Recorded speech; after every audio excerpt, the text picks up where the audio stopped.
Why you should register your show title as a trademark, even if it's very descriptive and wouldn't be entitled to full trademark protection. This is Legit Podcast Pro.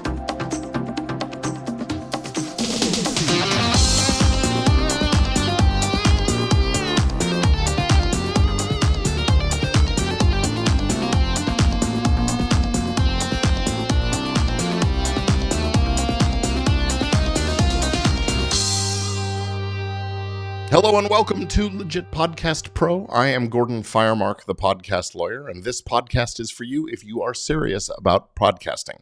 Whether in your business or as a career or as a sideline, this is your number one resource where you'll find tips and strategies and advice from me and my guests on how to protect and grow and profit from your podcast. So let's just jump right in and get started with today's topic.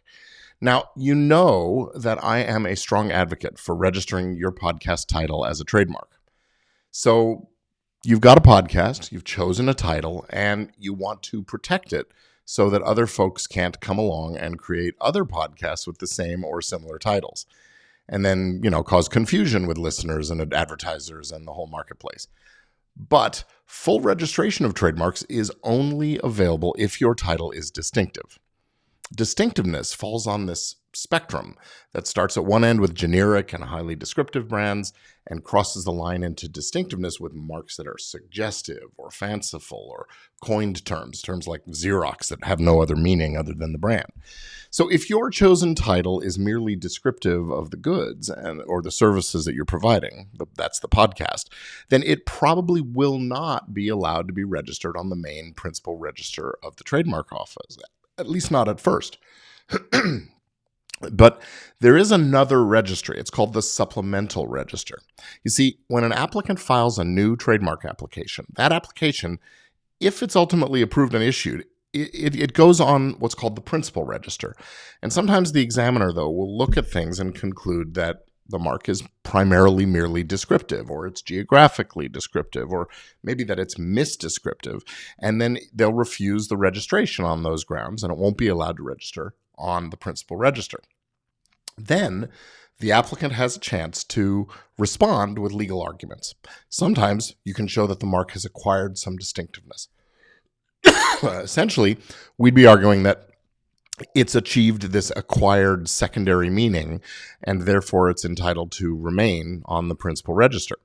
But if that argument fails, or if it just isn't supported by any evidence, well, in those kinds of cases, the examiner might recommend, or the applicant can choose, to voluntarily amend the application to what's called the supplemental register. So what's the difference between these two registers? Well, the principal register is thought to be stronger as it provides lots of advantages and presumptions, while the supplemental doesn't. The first is this presumption of validity. On the principal register, you have a presumption that your trademark is valid and completely enforceable. And if you're on the supplemental, you don't have that presumption. The litigant, if you ever had to sue, would then have to prove that the trademark is valid beyond just showing a certificate of registration. There's also a presumption of ownership on the principal register, and that provides constructive notice so as to eliminate any kind of claim of good faith.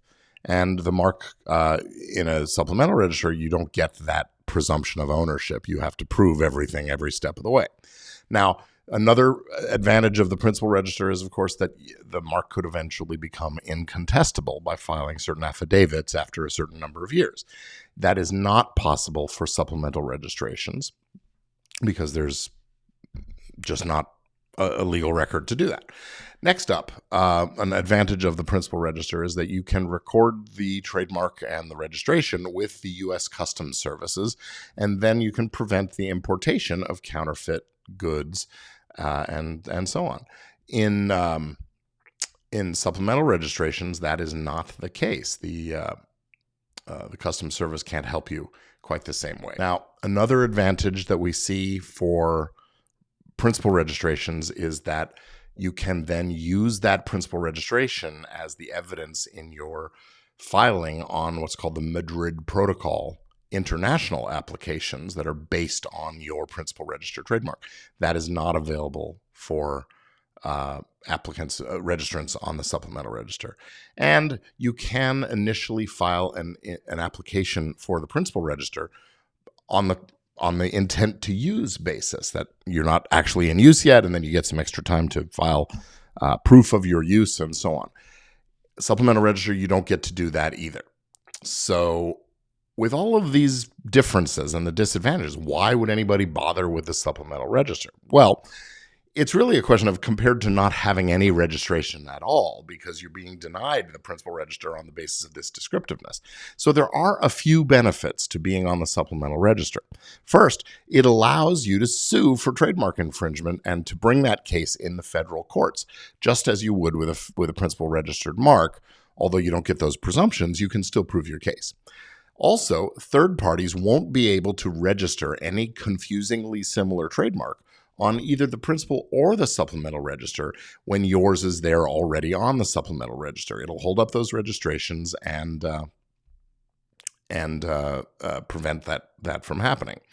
You also have a supplemental trademark registration. You can still use the Circle R notice, and it's a really good idea. You should do that. And once the trademark has been registered on the supplemental register for 5 consecutive years, the registrant can reapply for the principal register and establish that acquired distinctiveness, that secondary meaning, on the basis of that amount of time. So if you've got a strong title for your show, even if it's a very descriptive title, it probably does make sense to apply for registration, even if you can't get it onto the principal register. Being registered on the supplemental register can provide some very valuable protections. So this is just one of the kinds of things I'm going to be talking about in a lot more depth on my upcoming workshop, Business and Legal Fundamentals for Podcast Growth and Profit. I'm going to be going over some of the common mistakes that podcasters make that can lead to various kinds of trouble. And I'm going to talk about the solutions, the tools, the templates, and more, and where to find them that can help you avoid those kinds of problems and protect yourself. So I hope you will join me. You can come on over to event.podcastlaw.net to register and join me for my next upcoming workshop. And that's it. So that's going to be it for this episode of Legit Podcast Pro. I'm Gordon Firemark. Thank you for being with me. And I will be back again in about a week. See you really soon. And until then, keep on podcasting. Get your message out there, make your impact, and do some good in the world. Have a great day.